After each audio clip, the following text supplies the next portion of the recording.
Scene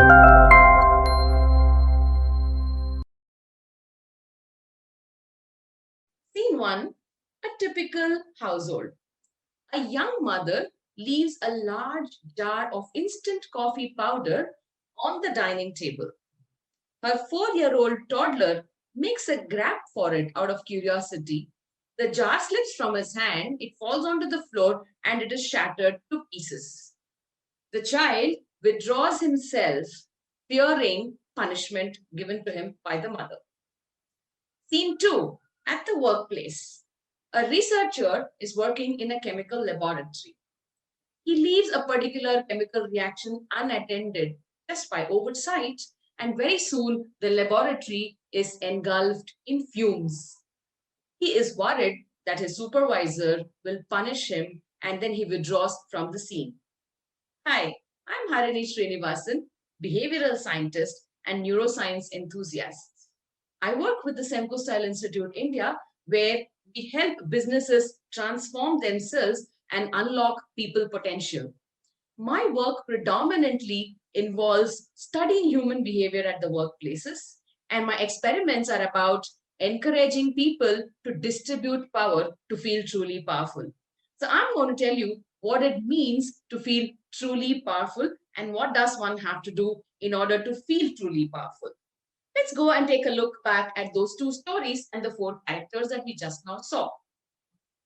In the first story, between the young mother and the 4-year-old toddler, the young mother is in a position of power because she's the adult in the situation and she has seen the world a lot more than the toddler has. Obviously she knows the damage that has happened when the glass jar has broken and the coffee is spilt on the floor. So putting herself in a position of power, the young mother is capable of punishing the child for having caused that damage. The child, on the other hand, knows that a harm has happened, a damage has happened, but the child is not in a position of power because he is helpless and does not have a solution to it. So if the young mother puts herself in a position of power and starts wielding power and punishes the child, imagine the thought process that would go on in the child's minds. The child would think that it is unsafe to be curious. The child would think that it is unsafe to experiment on something because the consequences of failure could be punishment. Now, what is the mother actually creating in the child here by punishing the child? The mother is actually telling the child that you have to look up to me for solutions to a problem. You have to look up to me before you can actually do something. Let's look at the second scene. When the supervisor punishes the researcher and suspends him from work for a week, what is he actually doing? He's wielding his position of power of being higher in the hierarchy than the researcher.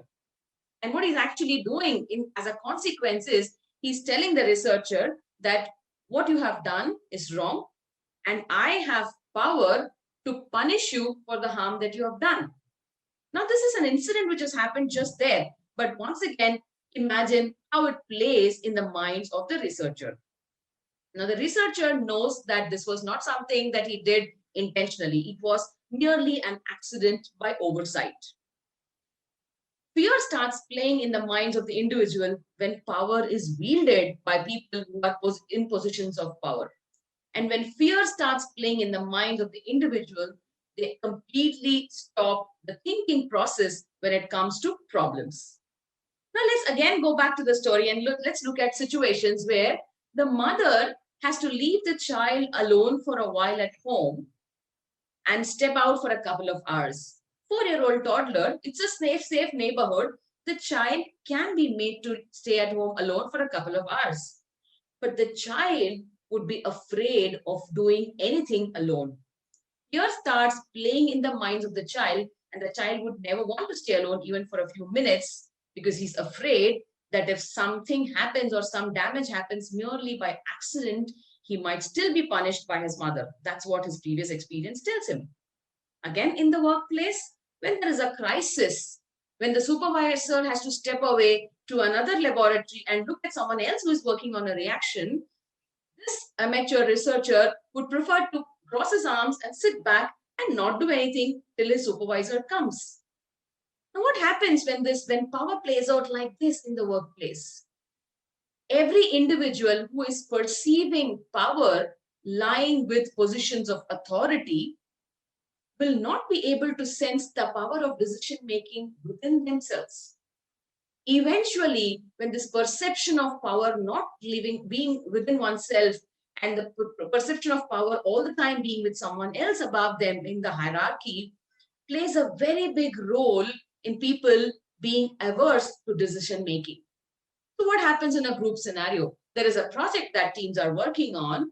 There is a situation where decisions have to be quickly taken. And this young researcher is part of that team.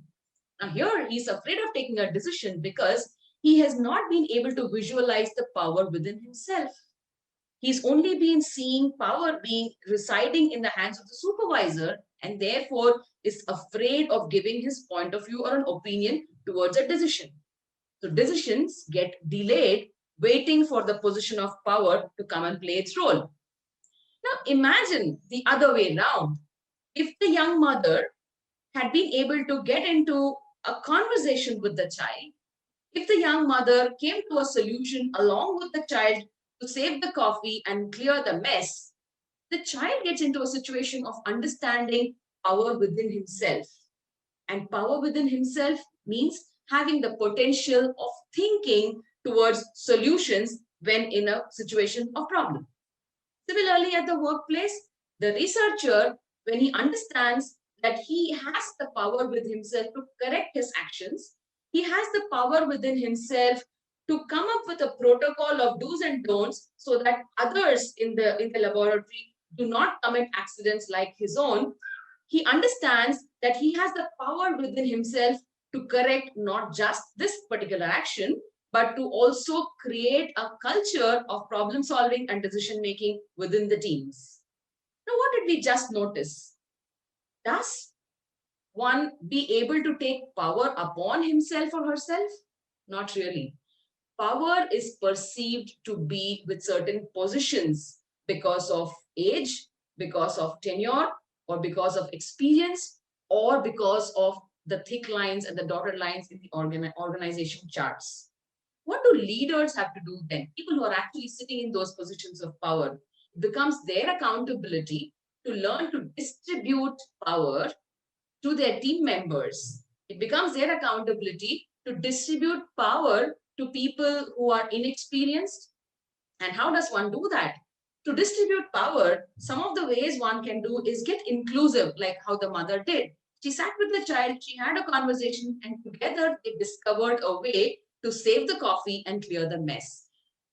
To distribute power, one can be inclusive, ask for people's opinions, help them discover their genius zones. Every individual has a way in which he or she thinks. Every individual can find a way to come out of situations, tough situations, and that's the genius zone. Every leader can distribute power by getting people to discover their genius zones. And once leaders start doing that, what they actually end up doing is developing teams that feel powerful. Now imagine, let's superimpose all of this, the perception of power and all of that, and let's superimpose that on a very, very simple analogy. The person who is in the position of power is actually at the wheel, steering wheel, driving the car. Now there is a crisis that this person has to attend to. And that's more important than driving the car. He cannot leave the wheel as well. He has to keep driving. And also he has to attend to the crisis. Now, if the person who's at the wheel feels extremely powerful and has been only steering the wheel all by himself and wielding the power, he cannot leave the wheel and attend to the crisis. However, if all along he has been distributing power by helping people identify their genius zones, he has actually helped them to deal with business as usual situations and to solve problems that come in those situations without waiting for his help or support. So imagine he can very easily pass on the steering wheel, which is business as usual, to anybody else and then leverage his expertise in managing the crisis. which is where a leader is supposed to be. So which is more powerful, my dear friends? The position of always being at the wheel and driving it at the cost of not being able to attend to crisis and leading to burnout, or distributing power to your team members by sharing information, keeping them enlightened, encouraged, and empowered. Is the feeling of being truly powerful better when you distribute power or when you keep it to yourself and wield it? Food for thought. Thank you.